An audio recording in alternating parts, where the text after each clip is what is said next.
এই হ্যালো, আমাকে না এই মাসে কিছু টাকা বাড়িয়ে দিও। তো তোমাকে কত টাকা দিতে হবে? আরে তেমন টাকা দিতে হবে না, তুমি মাত্র 1 লাখ টাকা পাঠিয়ে দিও। আরে কি বলো এসব? আমি তো এই মাসে কোনো বেতনে পাই নাই, তো 1 লাখ টাকা আমি কোথায় পাবো? আরে আমি জানি না তুমি কোথা থেকে এনে দিবে। কই তুমি তো আমাকে এরকমের দামি গহনা কোনো সময় কিনে দিলে না। আরে তুমি দামি দামি গয়নাগাটির পিছনে পড়ে রয়েছো, একবার তো আমাকে বললা না যে আমি কেমন আছি। আর এত কথা শোনার টাইম নেই, তোমাকে যেটা বলছি তুমি ওইটা করো। আরে তাহলে তুমি কি আমাকে এই জন্যই ফোন দিয়েছো? আচ্ছা সমস্যা নেই, আমি টাকা পাঠিয়ে দেবো।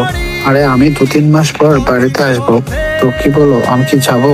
আরে তুমি যদি 2-3 মাস পরে বাড়িতে আসো তাহলে আমরা চলবো কি করে?